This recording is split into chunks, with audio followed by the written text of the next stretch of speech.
Welcome to the Munchkin Minute, your bi-weekly look into some tabletop gaming news and more. I'm your host, Dan, Board Game Man, and it's your news for mid-July 2020.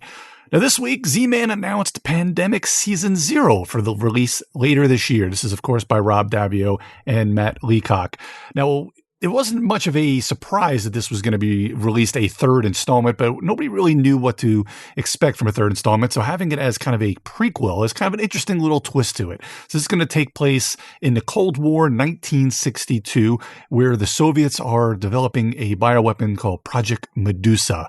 So you're going to be traveling all over the world, doing Allied, neutral, and Soviet cities, and trying to eliminate Soviet operatives and get some specific targets, set up CIA agents in remote locations. And of course, like the other ones, it's going to play out over 12 months. But what's also really cool is it's going to have kind of a prelude scenario that you can play. So the interesting thing about season 1 and season 2 was that you just kind of jumped right in. You know, you could play kind of a test type 1, but it really is the second you kind of open and start playing, you're kind of ruin some of the kind of legacy aspects and maybe a little spoilery. So to give you a little head start, they're going to have a little bit of a prelude so you can see how things play, and then kind of how you do on that, whether you want to play it once or twice, it kind of shapes a little bit of that first month. So I think they're really thinking about the different types of difficulties and such for going on. So like the other ones, there's going to be a lot of things that you will unlock because, of course, this is really what gave the legacy aspect of games their name, was by Pandemic Legacy Season 1. So looking forward to Season 0. Not really a huge release date for this one. Just said later this year. I suspect this was probably originally going to be like an Essen release. So probably you're looking probably November, December, but as more information comes out as far as a release date and a price, I'll get that to you as well. Next up, Queens has released what's called the more information on what's called the quote-unquote Stefan Feld City Collection. Now, I've really been looking forward to this one because they were teasing a lot of the different things with the City Collection and what it would be and that it would involve Feld. So they're going to start kind of re-releasing a lot of, I think it was 8 of his games that he had put out, and they're going to kind of re-theme them a little bit and then also kind of update them a bit. So the first one, they're going to have 2 of them that'll be released. That'll be released on Kickstarter on August 18th, and it looks like the shipping will be Q1 of 2021. And it says the future releases will also come at Kickstarter in pairs and spaced in regular intervals. The next 2, so this one was going to be Hamburg and Amsterdam. So Hamburg is going to be a re-imaging of Bruges, which was from, obviously these are Felds, and it's also going to include the City and City on the Zwin expansion. And Amsterdam is going to be Macau. I think the Bruges is also going to have the Pets expansion, which was I think a smaller expansion that wasn't really, you didn't really see that. It was probably a Queenie maybe, which is their smaller little expansions. But these are interesting because they're going to be in kind of new cities, updated. The thing about some of the older Felds that were released, I think they were Aaliyah, and the bits are kind of crap, and they're not really, the cardboard isn't really great. They're great games themselves, but the production value was just okay. Queen has been really upping their production value, so I suspect these will really, really look good. And like I said, Amsterdam was previously Macau. Now, Macau is all-time one of my favorite, possibly my number one favorite Stefan Feld game, and Bruges is in probably my top 5. I've played it so much, so it kind of goes down a little bit because I played it so much, but this is really also a great game. It's more card-based, where you're kind of getting a tableau of different things, of different people and buildings.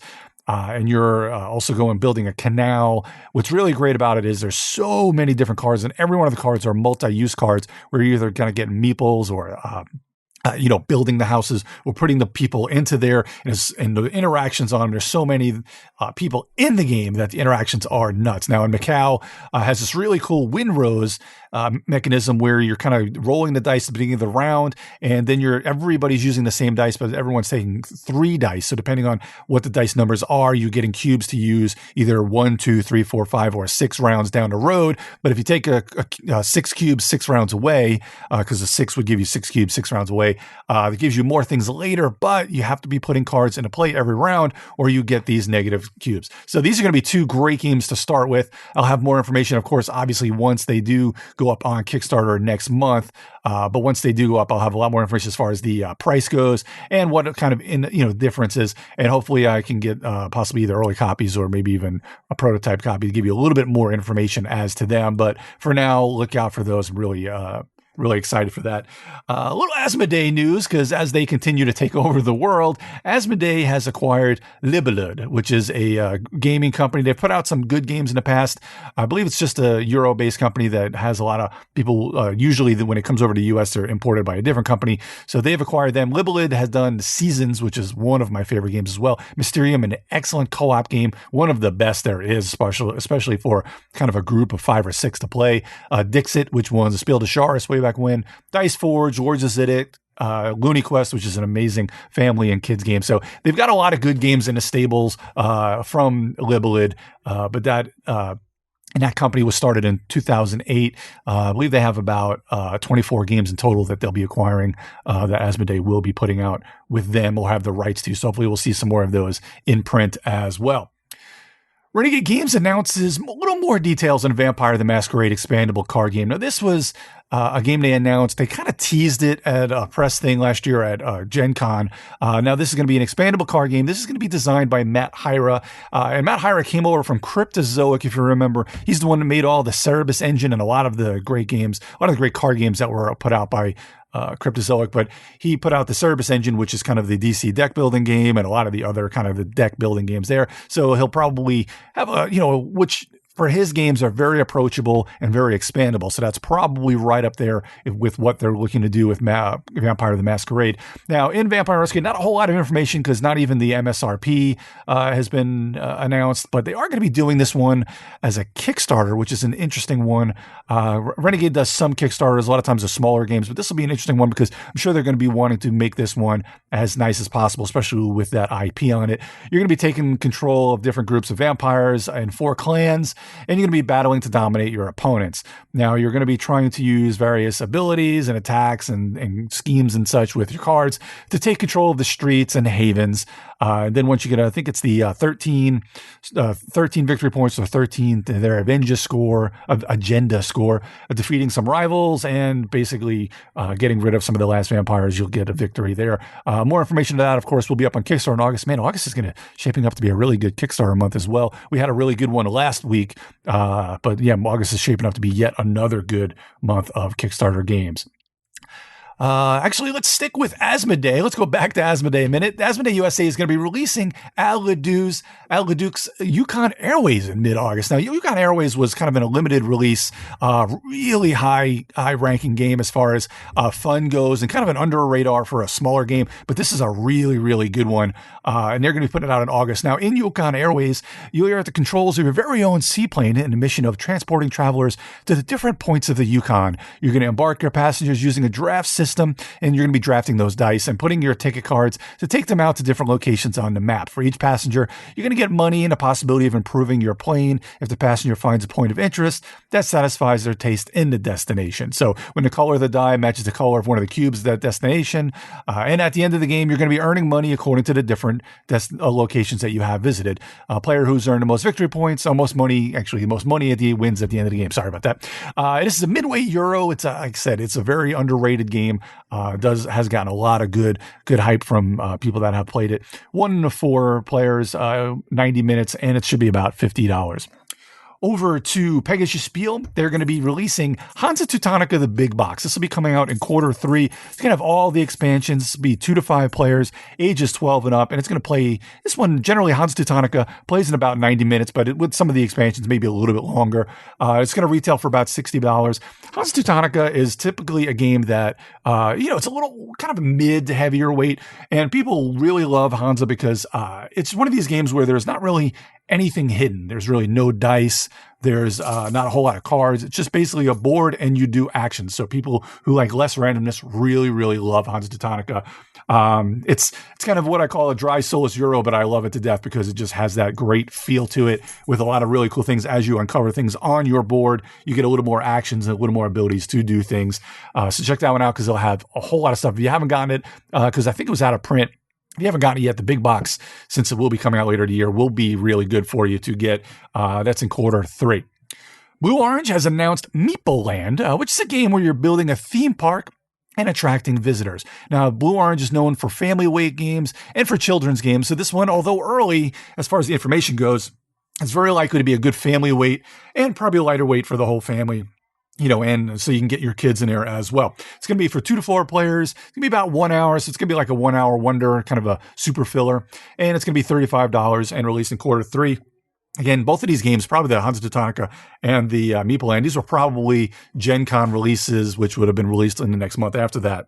And even though Meeple Land, they said it was going to be released at Essen originally, but I think there probably would have been some, knowing Blue Orange, there probably would have been some at Gen Con. So this one will be a really good one. I'm looking forward to this because I really kind of like the idea of making amusement parks, especially, when there's meeples involved. Sounds good. And finally, on the news front, I've gone like a month or so without any Marvel Champions news. So here's some Marvel Champions news for you. There's a scenario pack coming, and it's going to be Kang the Conqueror. He's the time travel baddie. He's going to bring some funky new ways to play this game in multi-stage challenges. So it's going to be changing how a lot of different things go as far as the different stage goes, using that kind of time travel mechanic where you're going to be fighting different stages of him.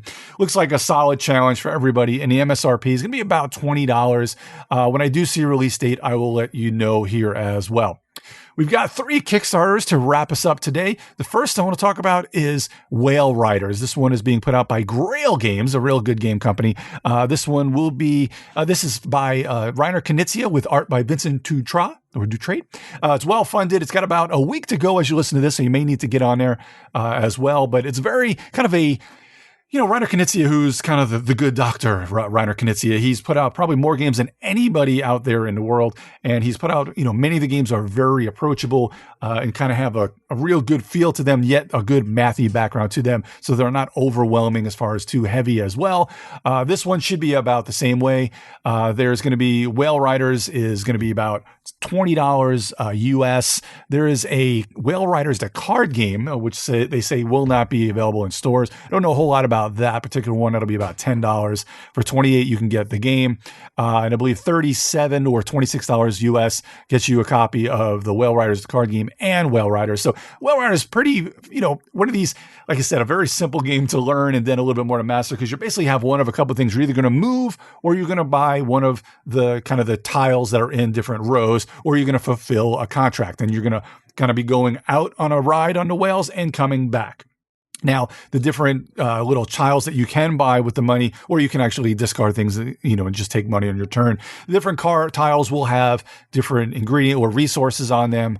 And then you're also going to be having these contracts that you're going to try to fulfill to get money and pearls. So, very simple concept, very one of these. Knizia is really good about putting out these games that you just say to yourself, why didn't I think of that? Because it's a really solid gameplay, but yet, what seems to be pretty simple to come up with, but yet, just great gameplay as well. So that is Whale Riders by Grail Games. Check that one out. Available now. I'll have a link in the show notes.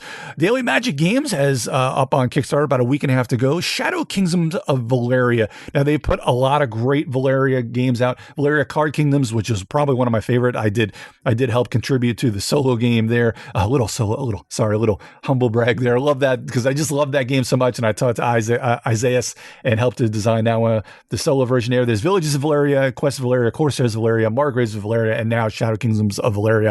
Every one of these games are really cool, and they introduce kind of different mechanics in each one of this. Isaiah Vallejo, the designer, has done a really, really good job of coming up with different ways of doing this.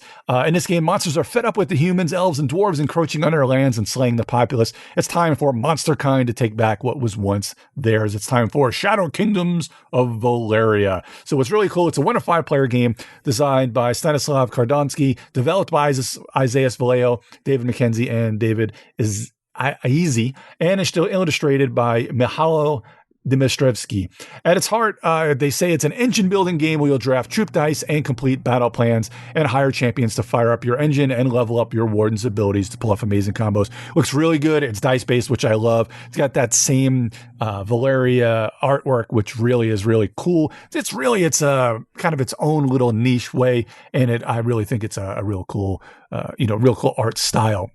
Now, to get in on this one, it'll be $55 to get in on it. It has multiple languages that'll be available for, and there's also a retailer level that you can get in on that to get the copies to you as well. Again, well-funded, about 10 days to go. This one does not have any stretch goals, as they just wanted to put this one out, with as much with this much expanded, the quality, they wanted to put the quality right into the box at the beginning, because a lot of times companies will kind of make quality part of stretch goals. And they're really kind of fake stretch goals, because they just kind of want to put stuff out there as stretch goals in order, things that they want to do anyway, but they kind of hide them in stretch goals anyway. So this is kind of cool. I know I like to see that more companies are doing this more and more, where they're just kind of giving you stuff right up front, and not having stretch goals is just fine with me. But again, this one is about 12 days to go as of this recording, so you probably have about a week and a half left. Now, the last Kickstarter I have here is a little bit interesting. It's not really up my alley because, more or less not for a time. I'm not really a miniatures painting guy, more not because I don't like it. I just don't have the time or the talent to do so, but I wish I had the money and time to do so. This one is called Studio X Mobile Miniature Painting Studio. This one, again, well-funded, about a week left to go by the time this airs. This is by Mini Masterworks. And what this is kind of carrying case studio where you have a lot of different things for your paints. And it's got the different palettes, places for your brushes and for your paints, and just a nice, nifty little thing. There are a absolute ton of upgrades to this, where you can get some good paints, get some good brushes, and other little knick-knack things that you can put into here, but also just the main kind of carrying case of it, which has kind of magnetic stands for you to put your miniatures in there to carry them around with you, for painting and, getting everything into one place. It's really cool. Like I said, there's so much to tell you as far as what's in there. It looks like the complete Studio X painting studio that includes the hanger, the palettes, the wet pads for wet palettes, the pro sheets for wet palettes, side panels. That's going to be about $90. There is like I said, a ton of things that you can add to it as far as paints and such like that. I'm sure they'll probably have a pledge manager after the fact for anything else that you want to add. But it seems like a really cool thing. If you're into painting and you just want a good little small way to keep everything compact, this might be for you. So that is the Studio X Mobile Miniatures Painting Studios. Thanks for joining me today. If you see any news you think I'd like to feature, shoot me a message at GeekJockBlog on Twitter. Also, please check out Majorspoilers.com for more content by Steven and the rest of the Major Spoilers crew. As always, I'm Dan the Board Game Man, and I'll see everyone in August for another Munchkin Minute.